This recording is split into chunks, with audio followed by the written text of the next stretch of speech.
Hi Pottery peeps! So today we're making seahorses, and I took the seahorses and the betta fish and one other fish that I made down to the art festival last weekend just to see how they would do in my area. Got a lot of great comments, but I didn't sell any betta fish and I didn't sell the other fish, but I did sell both seahorses, and so I don't have them to show you. And I was actually going to give them to my daughter because I did one blue, one purple for my grandson and granddaughter because she's going to put them in her bathroom. So now I got to make two more. Anyway, I made them actually with this stencil, and I will link this stencil into the description so that you can find it. So let's go ahead and get down. These are actually pretty easy to do. They're easier to do than the fish, and the fish actually are pretty easy to do. So let's get to it. All right, I got about 3/8 of an inch. It's all been compressed, rolled out, and it looks like you're crooked and bouncing. Is that better? Okay.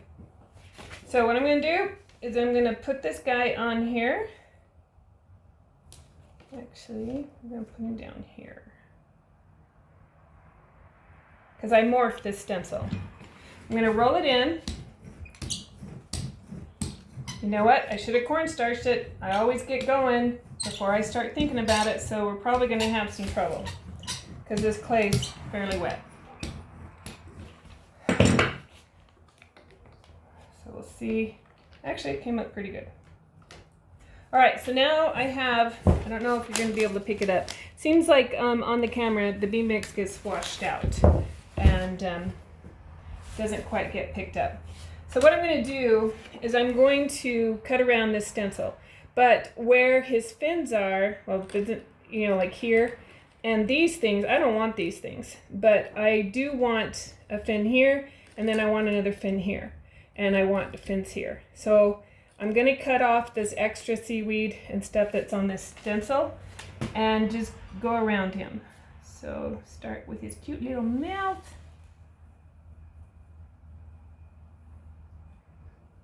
And I'm just going to cut around the bits, cut off the bits that I don't want.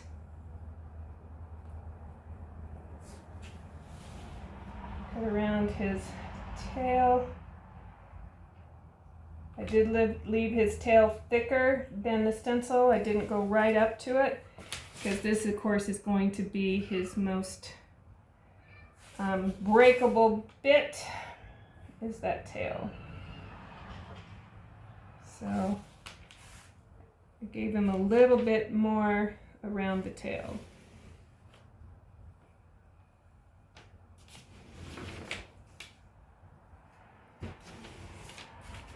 When I am cutting, I don't like picking up my knife and restarting. So if you'll notice, whoops. If I end up missing where I did the fin, I can add clay. So like this fin here, I'm just gonna bring it up. Give him a little bit more, and I'm gonna bring out his fin here.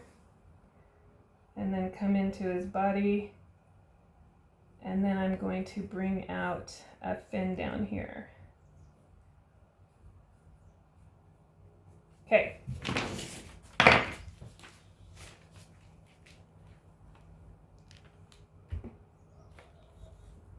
Carefully take out the clay from his curly cute tail.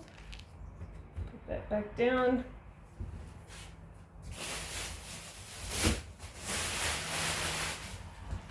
What I end up with, whoa, don't do that. Hold the paper if you're gonna pick him up. Okay, so that's what I end up with. All right, I do have my sheet here, and I'm gonna come and I'm just gonna smooth down the areas around his face, his jaw, basically the whole thing. Especially that tail.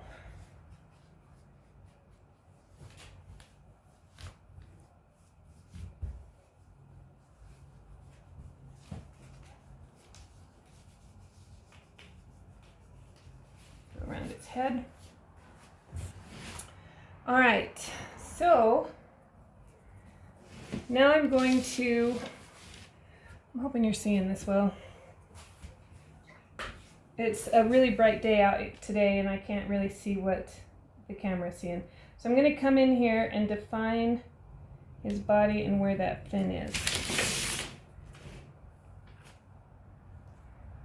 So it looks like it's kind of behind him.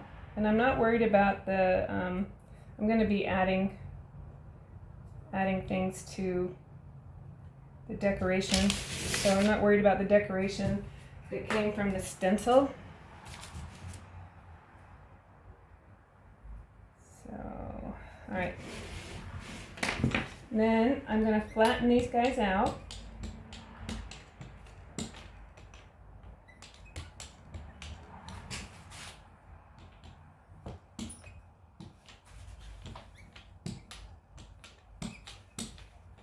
He probably has a little bit more fins than they do in nature, but you know what? I like them a little bit more flamboyant. All right. I'm gonna get my tool wet and I'm gonna come in here and do like we did with the betta fish and just pull those out. I do keep getting my tool wet so that it'll glide and not pull too much.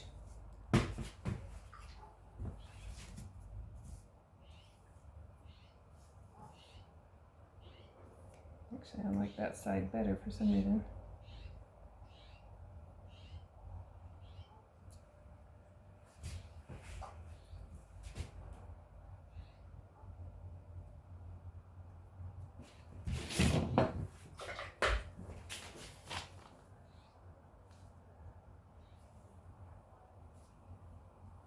And I give them a little movement instead of just taking them straight out.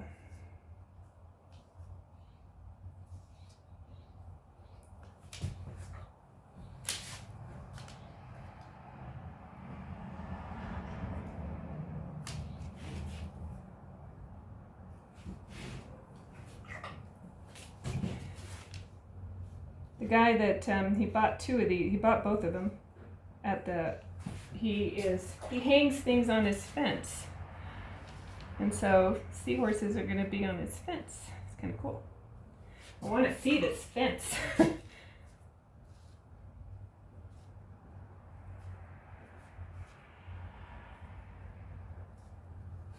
right. He's got a mohawk. This guy's got a mohawk. I'm thinking I'm actually going to, I'm going to move that. And if you don't like how you did something, change it. You don't necessarily want a full mohawk.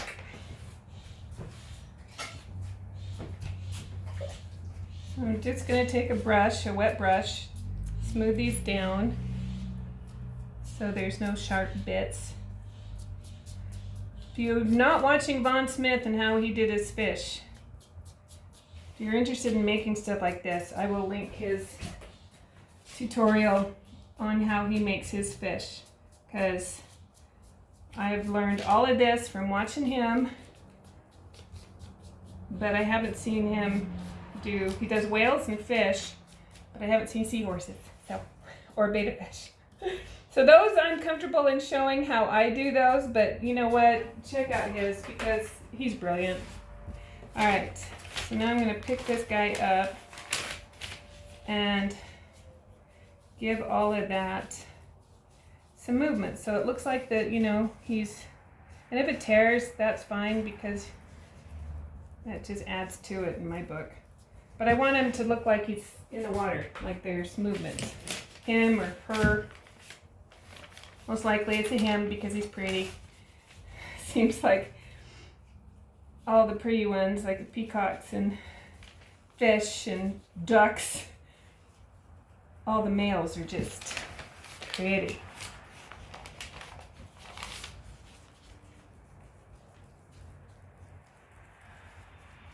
So, okay.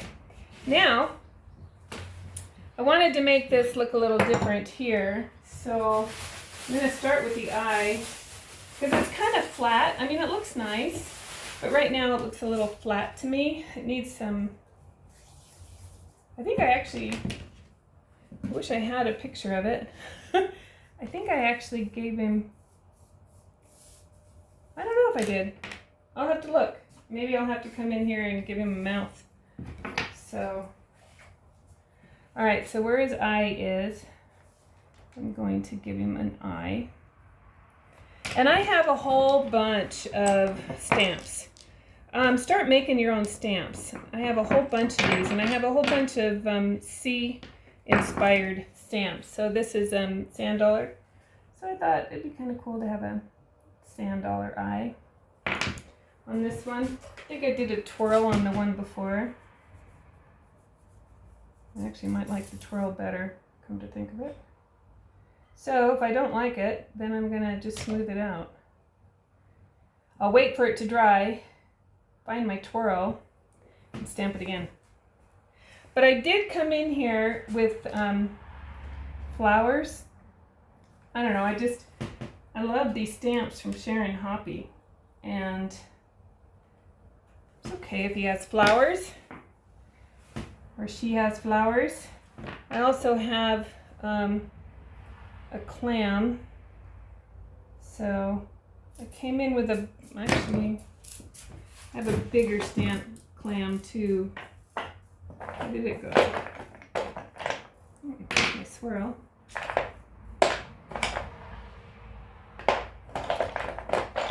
There we go.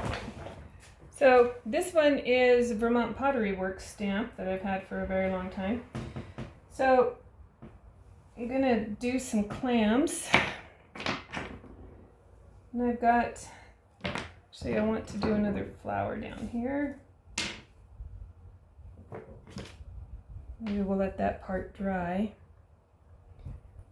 There's flowers on the stencil, and so I wanted more defined flowers than what the stencil was giving me.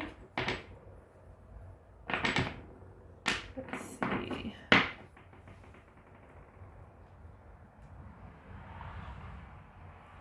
Yeah, I really like this one. And this is a sand dollar. So I'm just decorating however I want to decorate them. You could even add clay and decorate, you know, instead of pressing in. Do all sorts of stuff.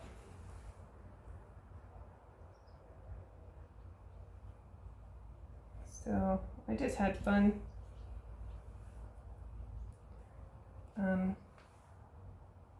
pressing my different stamps into him, into her, into it.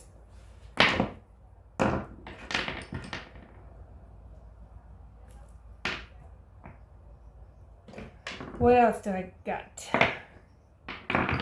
Ooh, starfish. So, got a little starfish. So,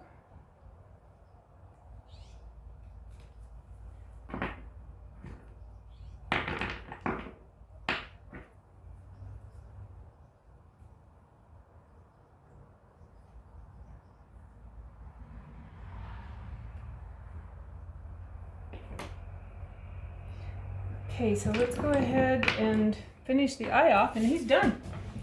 And then I'll just do another one.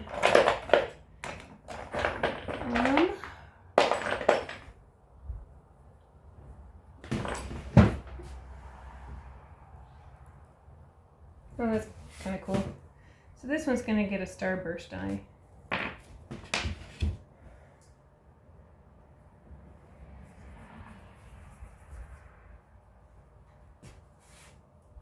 Sure, why not? Let's see. Let's give him an eyeball though. Where's my pen? Gone a couple of days from the studio and I don't know where anything is. And nobody's been in here. I think I will go ahead and do a little, kind of like how I did the beta fish. I'm gonna put a little ball there. and then come in with my pen.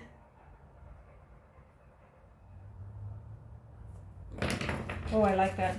Okay, hold the paper, and I'll hold him up. Now, you need to put in a place so he can be hung. He only needs like one place to put a screw because he hangs lengthwise. So, just pick a spot, kind of in the middle so he hangs kind of straight. Probably right there. I don't know where I got these. They are the best ever. They're easy to clean up. There's no real cleanup at all. Got all these different sizes. My husband got them for me for Christmas years ago, so I can't help you there on those. But there's one. So now I got to do another. Anyway, I will find the picture from when I took them out of the kiln, and I will post the picture after the video so that you can see. Whoops. As I need to find I almost need like a permanent spot for the camera, but we do so many different things here in the studio. It almost would have to come up from the ceiling so it'd be out of the way. Anyway, I hope this is helpful. Super, super cute. And I glazed it with Celadon so that you could pick up all the texture and so forth. It's a really, really fun project, really great for kids. They could add clay, they could press. It's a great one for any age, really, but super easy. I would say this is a very, very easy project to do. I think I'm going to have to come in. My clay's super wet, so my fins have already fallen. So as it dries a little bit, I'll come in here and push them up some more because I like the fins up so it looks like they're moving. But my clay's too wet. All right, I hope you can get muddy. It's gonna be a busy weekend for us because I'm finally getting my clay shed built on the back side of this thing. And got a place for it. It's all from my pug mill. All from my pug mill. My pug mill is actually in my house. It got moved into my house last winter because I didn't want anything happening to it. And I haven't been able to with the surgeries and Mike. And oh, by the way, he's doing better. Not doing great, but he's doing better. We're going in the right direction, just doing it very slowly. That man there, he never does anything fast, right? Do you know what I mean? The clay shed was supposed to be built 2 years ago, and I'm finally getting it. He's drawn up the plans. He's getting me a parts list. My son and son-in-law and I are gonna build it, and he's gonna oversee the project. He is not allowed to pick up the nail gun or a circular saw. I don't trust that man not to do something else to himself. So that's the plan for this weekend. And if you'd like to, I might film some of it. If any of you guys are interested in something like that, let me know in the comments, and stay tuned for what this actually looks like finished. I wish I had, well, no, I don't. I'm glad I sold them, right? So now we gotta get to make some more. And that's the great thing about pottery. You sell pottery, get to make some more. All right, go get muddy, and we'll see you in the next video.